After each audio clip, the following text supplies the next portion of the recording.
Esta mañana continuamos con nuestra serie, La Biblia, el libro más valioso. El primer mensaje fue tratado por nuestro pastor, David Franco. ¿Se acuerdan cómo se tituló? La Biblia, la palabra de Dios, donde se trató en uno de sus puntos, tal vez uno de los principales, la inspiración dada por el Espíritu Santo a todos y cada uno de los autores de la Biblia, de la cual resultó la extraordinaria unidad, a pesar de haber sido escrita más o menos, si estoy de acuerdo con el hermano, en unos 1600 años. Y nos dio algunas citas el hermano David respecto a esto. La más importante está ya en 2 de Timoteo 3:16. Tal vez ustedes conocen este texto de memoria, que dice: la Escritura es inspirada por Dios. ¿Y qué dice después de esa comita? Es inspirada por Dios y útil para enseñar. Hasta ahí. Y ese es el título de nuestro mensaje. La Biblia es un libro útil para enseñar. ¿O me equivoqué? Creo que en sus programas dice la Biblia un libro didáctico. ¿Qué es didáctico? Entonces,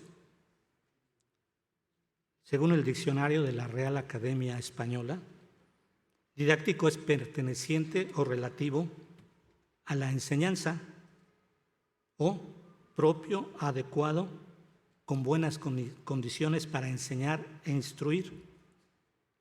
¿Concuerda, verdad? O que tiene como finalidad fundamental enseñar e instruir.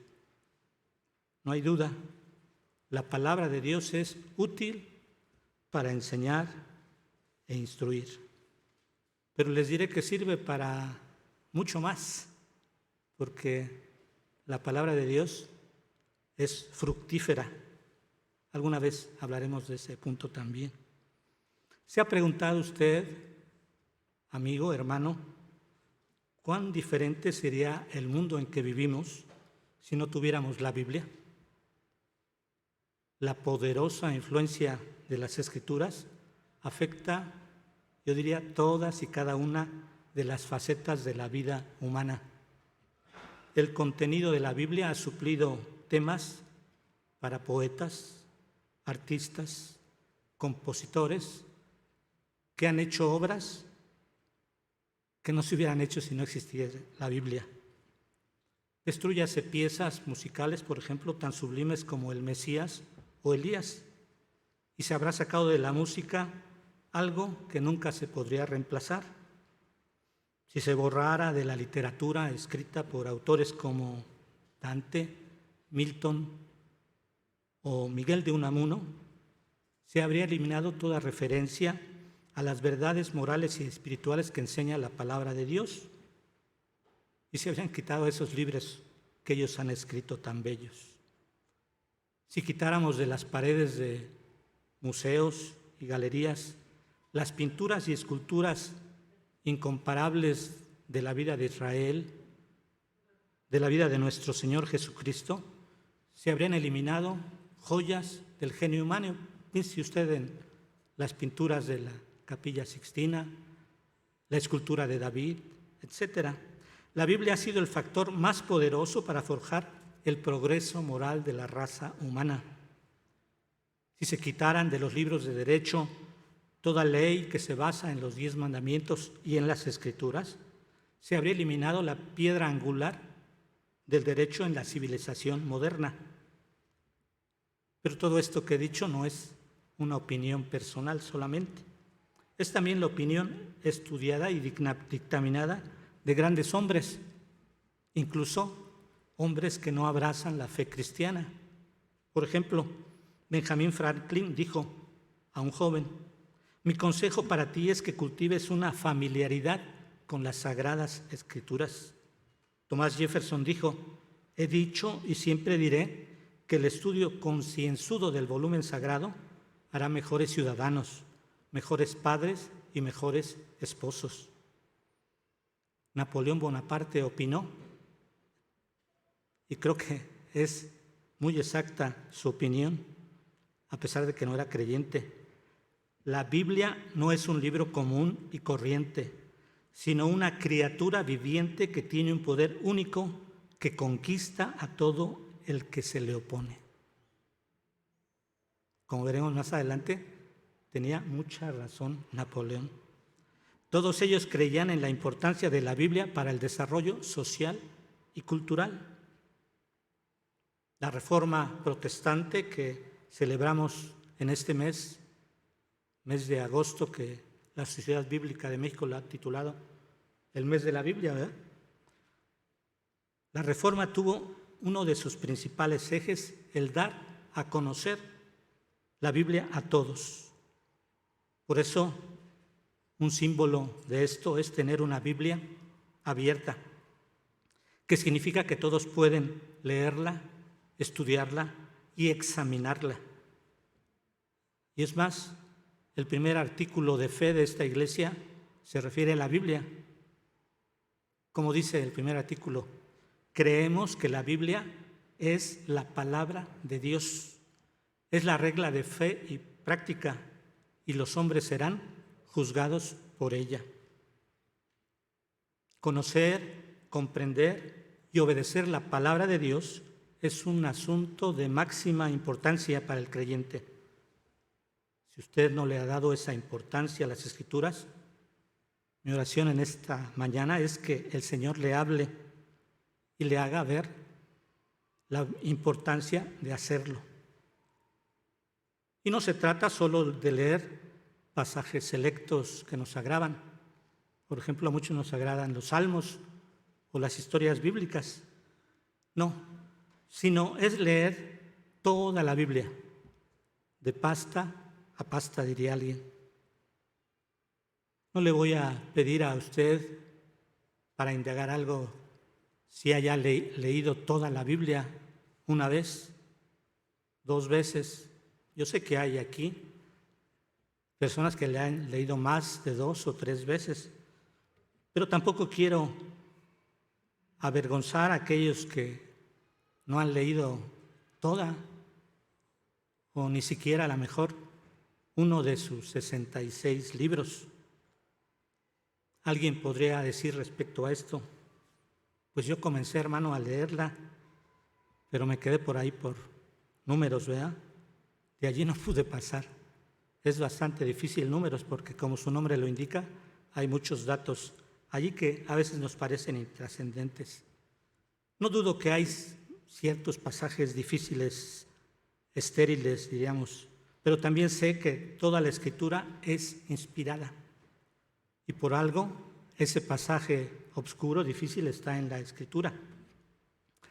Así que en esta mañana, con la ayuda de Dios, quiero presentarles el reto de leer la palabra de Dios de una manera sistemática cada día por 1 año.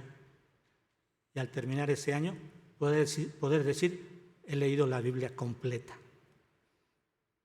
Pero quiero mostrarles en este mensaje, a manera de incentivo, 2 temas. 1, ¿qué dice la Biblia que es para el creyente? Y en segundo lugar, 8 razones de lo que la Biblia hará para el creyente que la toma como guía en su vida. Vamos a ver un poco, yo diría, bastantes citas bíblicas, y las leo textualmente porque, como veremos, la Biblia es la palabra de Dios y son las palabras que convencen a las personas, no las palabras que yo pudiera tener. No espero que busquen todas esas citas ni que las anoten. Mejor ponga atención a la lectura que las haré, aunque las voy a mencionar. Y si quiere, al final, poder darle una copia del bosquejo que tengo aquí, ¿verdad? Ponga atención. Vayamos a lo que la Biblia es para el creyente. Los escritores bíblicos utilizaron una serie de hermosas metáforas para indicarnos que la Escritura tiene un ministerio especial en nuestras vidas. Voy a mencionar solamente 7, aunque existen muchas más. A lo mejor usted sabe muchos más que las 7 que voy a decir. La primera es, número 1, la palabra de Dios es vida. Hebreos 4:12 dice, porque la palabra de Dios es viva y eficaz. Diría yo, es el punto principal, central. No sé si usted haya reflexionado o meditado en este punto. La Biblia es diferente a cualquier otro libro que existe. Es un libro, dice la Escritura, vivo. Tiene palabras de vida. No es solamente una colección de libros. La palabra de Dios dice respecto a sí misma, cuando Jesús dijo, las palabras que yo os he hablado son espíritu y son vida. Juan 6:63. Porque son palabras vivas. Cuando usted lee la Escritura, le ocurren cosas que nunca le suceden al leer cualquier otro libro. Usted puede leer un buen libro, una buena novela, y al final decir, qué interesante o qué divertido fue. Pero cuando lee la Biblia, la Sagrada Biblia, en su interior van a ocurrir cosas que a veces no comprende. Va a ir cambiando su manera de pensar, porque las palabras de vida ejercen influencia en su vida.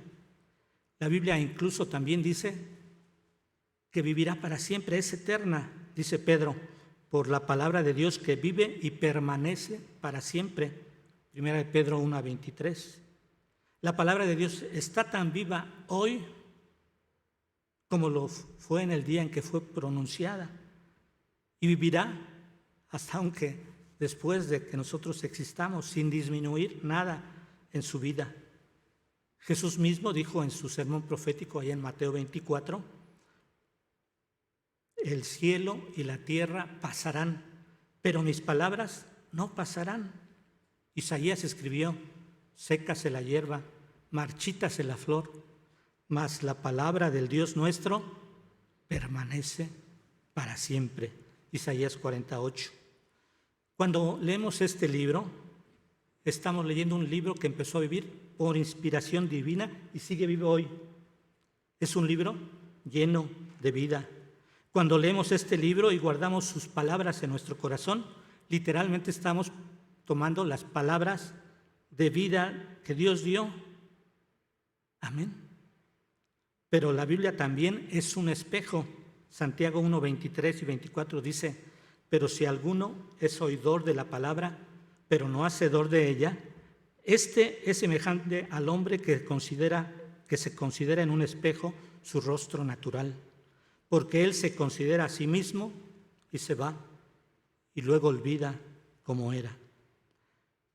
La palabra de Dios es un espejo porque refleja la mente de Dios, los pensamientos de Dios, y también al leerla refleja nuestra verdadera condición.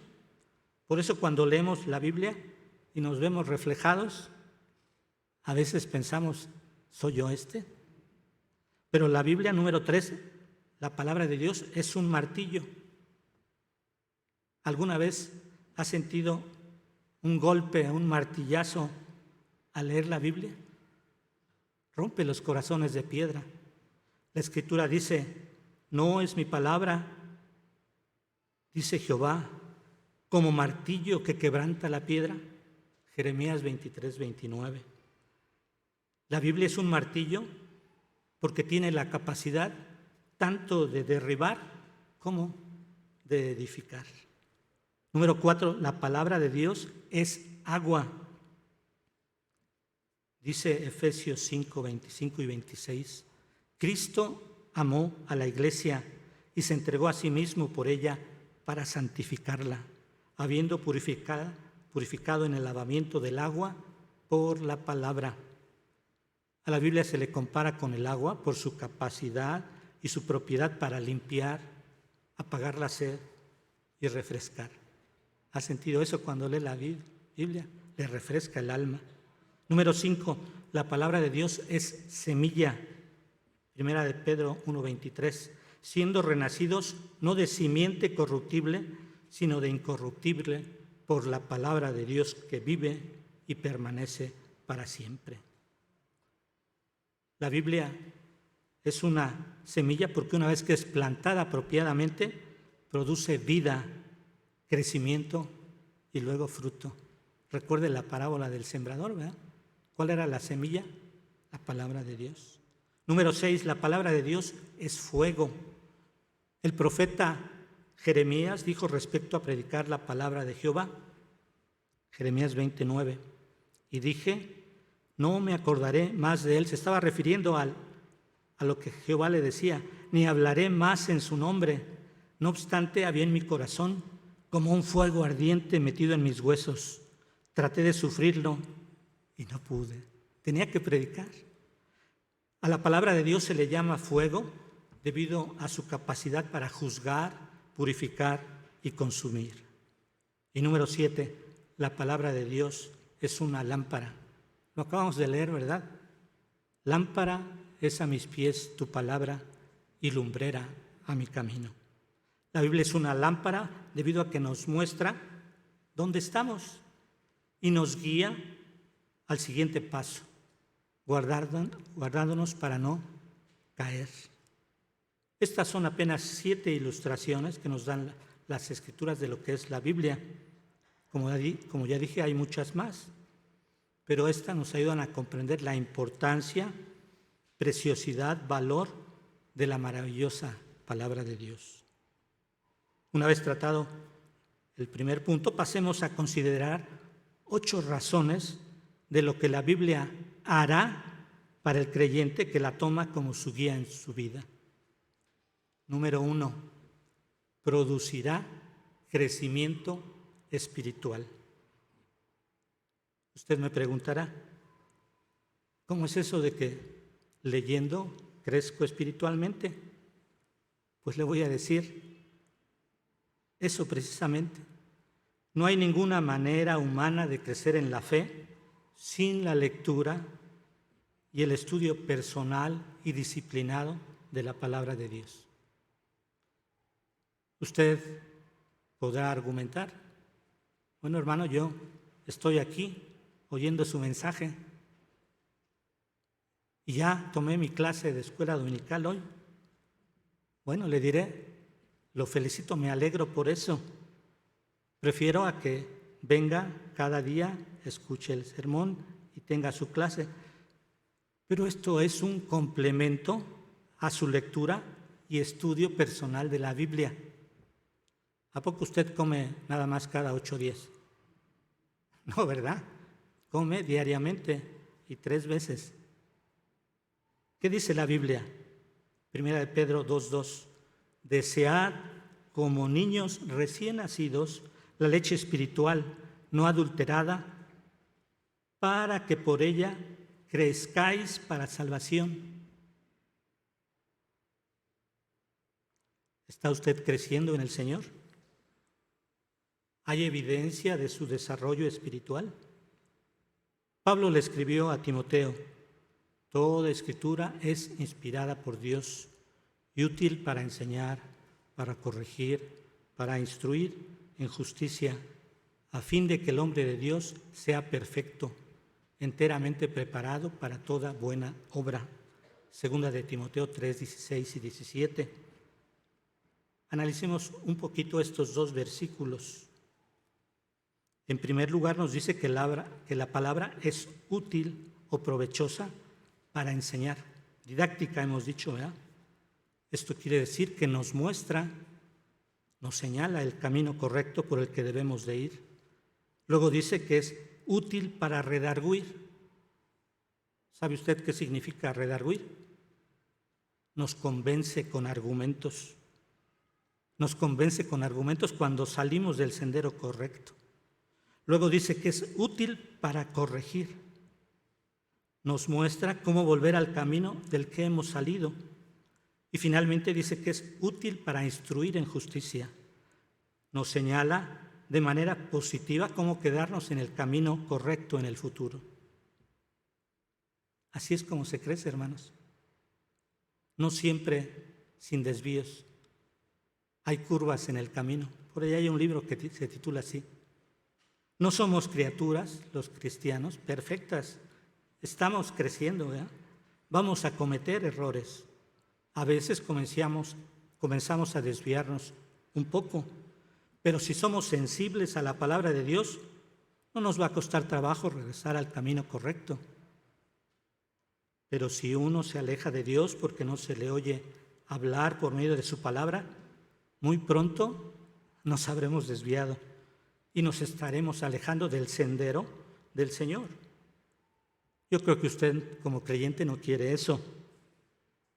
Por eso le digo que si persiste en la palabra de Dios, esa palabra le hará crecer y le hará completo, perfecto, capaz para hacer todo lo que necesita hacer y capaz para cualquier ministerio que se le pida que haga. Bueno, esta es la primera cosa que hará. La palabra de Dios producirá crecimiento.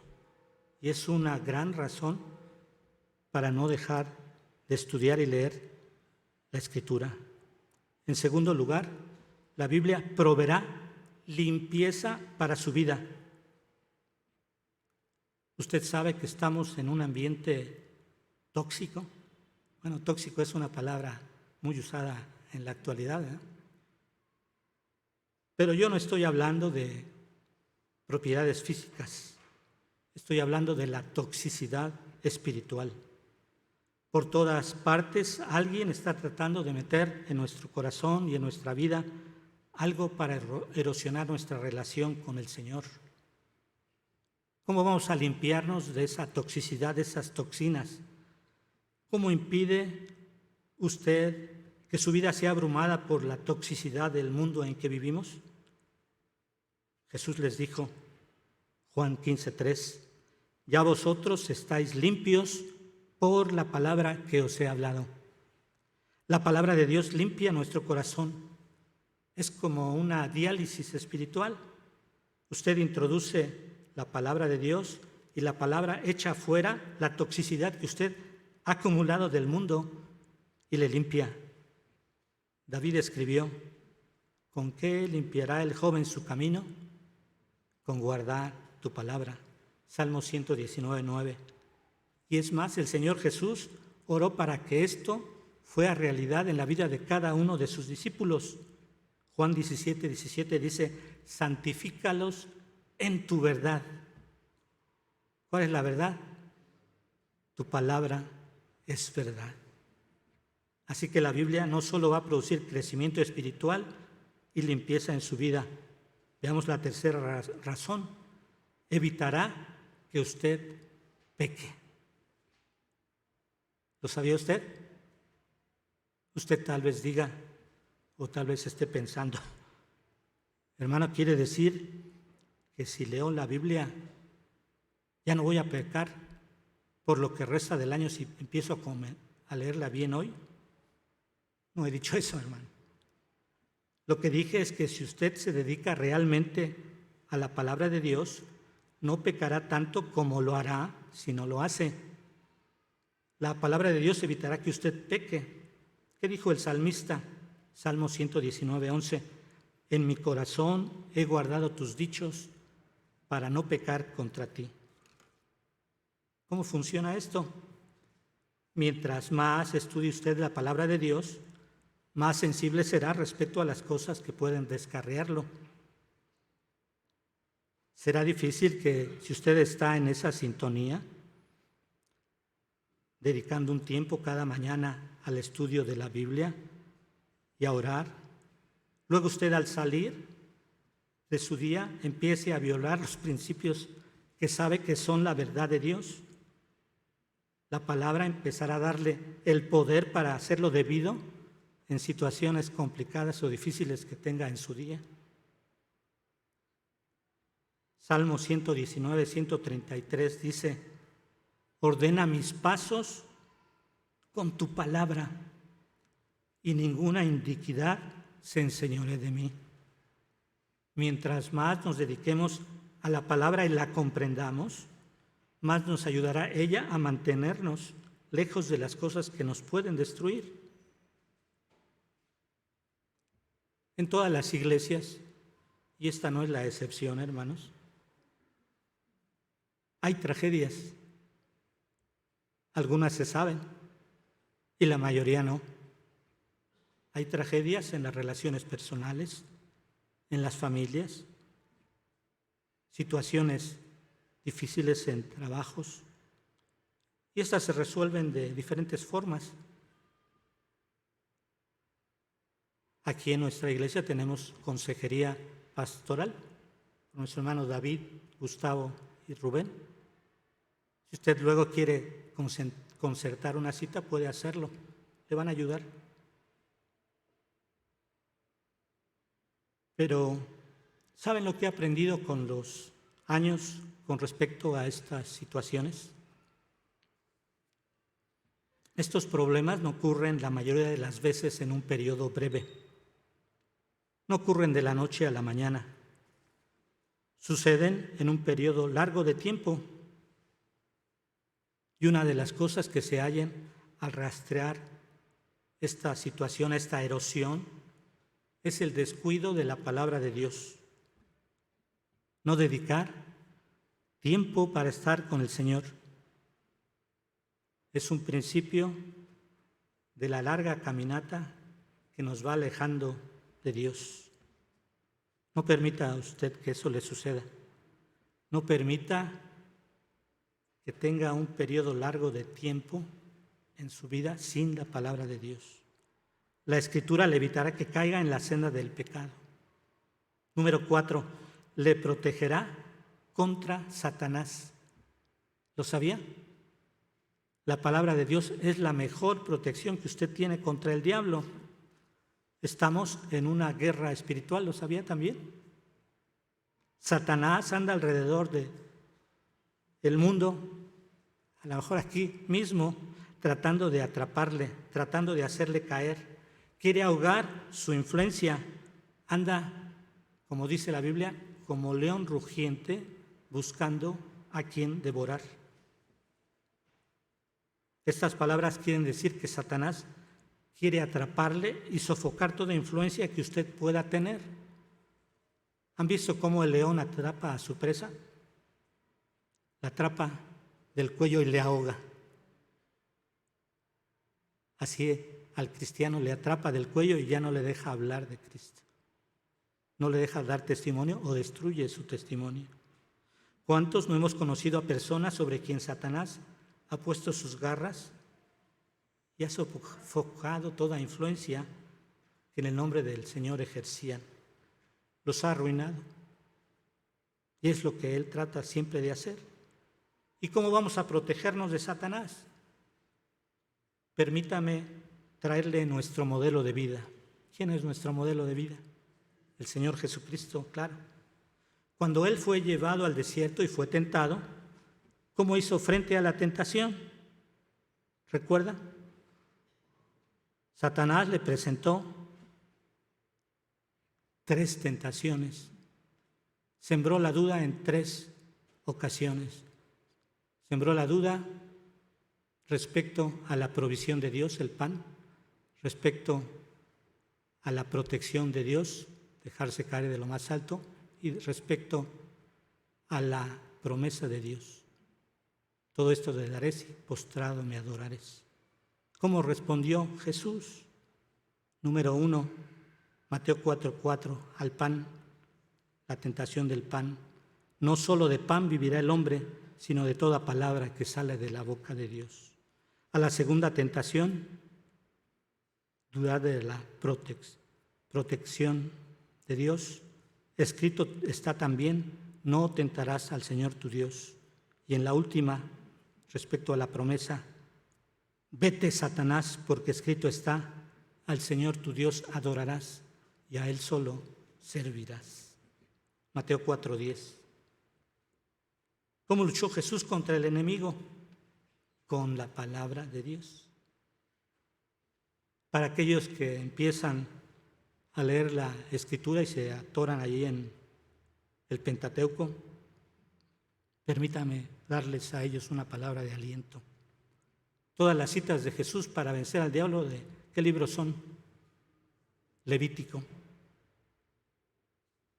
Así que cuando usted llegue a esos libros, simplemente recuerde que Jesús conocía Levítico y cuando Satanás le atacó, luchó con la Escritura y le venció.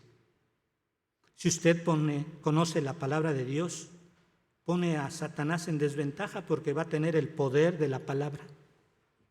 Cuando Pablo les escribió a los creyentes de Éfeso, les dijo: vestíos de toda la armadura de Dios para que podáis estar firmes contra las acechanzas del diablo, y tomad el yelmo de la salvación y la espada del Espíritu, que es la palabra de Dios. La armadura de Dios nos defiende, ¿verdad? Pero ¿con qué atacamos? Con la espada del Espíritu, la palabra de Dios, la única arma ofensiva que tenemos. Una quinta razón es que le protegerá contra el desaliento. ¿Se ha desalentado usted, hermano? Yo creo que sí, yo también. El desaliento es una de las armas que el enemigo puede usar en nuestras vidas si se lo permitimos. Y en la Escritura encontramos ejemplo del desaliento vencido por la palabra. Había 2 discípulos que salieron de Jerusalén después de la crucifixión. Se sentían deprimidos, desanimados, porque pensaban que todo se había acabado. Cristo había muerto y ellos no creían que Él había resucitado, a pesar de que ya habían tenido noticias de ello. Caminaban hacia Emaús hablando de su desesperanza y estaban tristes y deprimidos, desalentados por la situación que habían presenciado. Alguien ha comentado que el desaliento siempre empeora cuando uno se aleja de la cruz y de la tumba vacía. También que el desaliento aumenta cuando se lo comentamos a otro, ¿verdad? Porque ya somos 2. De repente, en esta situación de los 2 discípulos, Jesús se acerca a ellos y empieza a platicarles. Y los alienta todo el camino hasta llegar a Emaús, donde ellos le invitan a cenar y comparten el pan. Al partir el pan le reconocen, pero Jesús ya había desaparecido de su vista. ¿Qué se dijeron en ese momento? Dice Lucas 24:32. ¿No ardía nuestro corazón en nosotros mientras nos hablaba en el camino y cuando nos abría las Escrituras? Jesús les estaba hablando, les había hablado de todo lo que en el Antiguo Testamento decía sobre Él y de su venida y resurrección. Amigos y hermanos, permítame decirles algo. Cuando usted llegue al desaliento y siente que está contra la pared y no sabe qué hacer, vaya al amigo que es más que un hermano, el Señor, y escuche su palabra. Usted hallará en ella, tal como aquellos 2 discípulos, que su corazón empieza a arder en su pecho, porque la palabra entra y disipa los pensamientos desalentadores y le va a quitar las cosas que le preocupan y será animado. La palabra tiene poder para protegerle del desaliento. En sexto lugar, promoverá la bendición del Señor en todo lo que hace. No soy dado a creer en discursos de motivación o en el evangelio de la prosperidad. Sí, creo en tener como creyentes que somos una actitud positiva en la vida. Permítame leerles uno de los pensamientos más motivadores de la Escritura. Yo lo aprendí de memoria cuando niño y a lo mejor usted también. Y es más, viene en sus programas como artículo. Salmo 1. Bienaventurado el varón que no anduvo en consejo de malos, ni estuvo en camino de pecadores, ni en silla de escarnecedores se ha sentado, sino que en la ley de Jehová está su delicia, y en su ley medita de día y de noche. Será como árbol plantado junto a corrientes de agua, que da su fruto a su tiempo y su hoja no cae. Y todo lo que hace prosperará. ¿Qué nos dice esto, hermanos? Que cuando uno realmente se dedica a estudiar, comprender y obedecer la palabra de Dios, ello lo pone en posición de obtener la bendición de Dios en lo que hace. Y no estamos hablando de dinero, aun cuando la Biblia tiene principios respecto a las finanzas. La Biblia, la palabra de Dios, nos promete que al hacerla substancia en nuestra vida, nos va a dar la bendición en lo que hagamos. Les voy a dar un par de ejemplos bíblicos. Cuando el Señor estaba tratando de animar a Josué en una de las tareas más grandiosas que jamás se le había asignado a un hombre, que era dirigir a los rebeldes hijos de Israel a la entrada de la tierra prometida, le dijo: nunca se apartará de tu boca este libro de la ley, sino que de día y de noche meditarás en él, para que guardes y hagas conforme a todo lo que en él está escrito, porque entonces harás prosperar tu camino y todo te saldrá bien. Josué 1:8. José es otro ejemplo de tener la bendición de Dios. Dice Génesis 39, mas Jehová estaba con José y fue varón próspero y estaba en la casa de su amo el egipcio. Y aconteció que desde cuando le dio el encargo de su casa y de todo lo que tenía, Jehová bendijo la casa del egipcio a causa de José. Y la bendición de Jehová estaba sobre todo lo que tenía, así en la casa como en el campo. José tuvo la bendición de Dios porque la palabra de Dios era su fortaleza. En séptimo lugar, le preparará para orar poderosamente. Juan 15:7 dice: si permaneciereis en mí, dicho por Jesús, y en mis palabras permanecen en vosotros, pedid todo lo que queréis y os será hecho. ¿No les entusiasma leer esta magnífica promesa, hermanos? Usted preguntará: hermano, ¿cómo funciona eso? En primer lugar, si usted está en Cristo, es creyente y conoce su palabra, ella le ayudará a saber qué pedir. Cuando usted lee la palabra de Dios, usted no va a pedir cosas superfluas, cosas necias. Le va a pedir cosas que el Señor va a poner en su corazón. Al escudriñar la palabra de Dios, usted va a captar el sentido de la voluntad de Dios en su vida. Y cuando pide según la voluntad de Dios, Él concede la petición. La Biblia le preparará para saber cómo orar.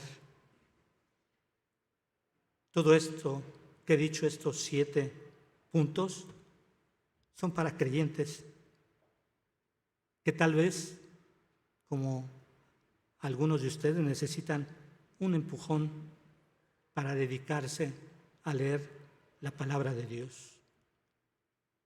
Usted, amigo, amiga, que nunca ha conocido al Señor, permítame decirle lo que la Biblia hará por usted, y solamente la Biblia le indicará el camino de la salvación. La salvación es el tema central de la Escritura. Hay por ahí un libro que nos señala cómo desde el libro de Génesis hasta el libro del Apocalipsis, el tema central es la salvación del hombre. Pablo escribe a Timoteo: pero persiste tú en lo que has aprendido y te persuadiste, sabiendo de quién has aprendido, y que desde la niñez has sabido las sagradas Escrituras, las cuales te pueden hacer sabio para la salvación por la fe que es en Cristo Jesús. Segundo de Timoteo 3, 14 y 15. ¿Sabe usted cómo una persona puede llegar a ser un cristiano verdadero, genuino? Solamente mediante la Biblia. El plan de la salvación se encuentra allí. Cristo murió por usted, por su pecado, y pagó la pena que usted debería pagar, muriendo en la cruz del Calvario. Ese es el mensaje del Evangelio. El Evangelio de Juan, yo diría el más teológico y el más difícil. A pesar de eso, es el más usado para dar el mensaje de la salvación. Millones de almas, yo diría, han sido alcanzadas al leer este hermoso Evangelio. Y el apóstol Juan escribe al finalizar su libro: hizo además Jesús muchas otras señales en presencia de sus discípulos, las cuales no están escritas en este libro, pero éstas se han escrito para que creáis que Jesús es el Cristo, el Hijo de Dios, y para que creyendo tengáis vida en su nombre. ¿Qué es creer y seguir a Cristo? Es tener una relación personal con el Señor, con Jesús. Es poner toda su confianza en Él y tener una comunión diaria. Usted tiene amigos, yo creo, y quiere estar con ellos, ¿verdad? Y se acrecienta la amistad cuando hay más comunión con ellos. Bien. Una última pregunta. ¿Tiene usted, hermano, amigo, un tiempo personal para la lectura y estudio de la Biblia? Si es así, le felicito y le animo para que usted profundice en su estudio personal. Si empezó, por otra parte, a leer su Biblia o la ha dejado y está desanimado, le exhorto, le animo a que retome su estudio. Nunca es tarde para tener un tiempo con Dios y su palabra. Únase al grupo de personajes bíblicos que desde en la mañana tenían su tiempo con Dios. Jesús era uno de ellos. Pero amigo, si todavía usted no es creyente, desgraciadamente le tendré de decir que no tiene ninguna motivación a leer la Escritura. Pero déjeme decirle algo más. No va a comprender ni una palabra de lo que lee si no es creyente. Porque el hombre natural no recibe las cosas del Espíritu de Dios. El primer paso para comprender la palabra de Dios es conocer al Dios de la palabra. Usted no puede conocerle a menos que ponga su fe en Jesucristo como Salvador. ¿Cómo lo hago? Simplemente haga una sencilla oración. Diga: Señor y Dios, vengo a ti hoy a entregarte mi corazón. Te pido que perdones mi pecado y limpies mi vida. Y recibo el regalo de la vida eterna por el cual Jesús murió en la cruz. Ahora quiero, hermanos, a los creyentes,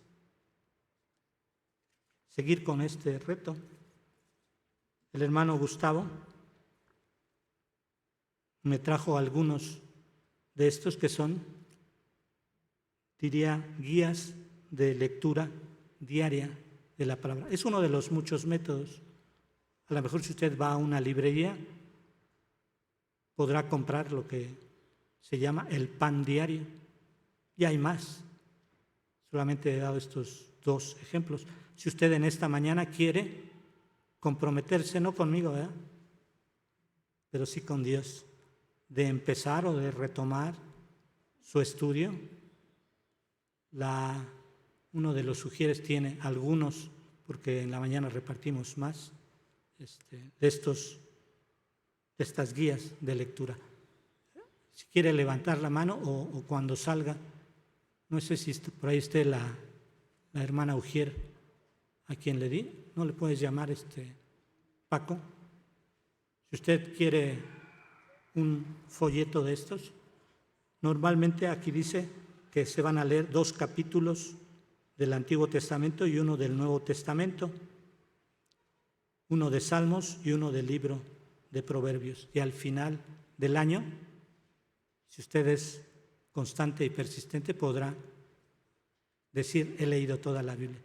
Levante su mano si quiere que le entreguen, y espero que haya sido de bendición. Como les dije, si usted quiere, vimos muchas citas, un bosquejo del mensaje. Voy a estar allí en la puerta tomando el dato para enviarle por correo, ahora electrónico o WhatsApp, el mensaje, el bosquejo. Muchas gracias, hermanos. Dios les bendiga.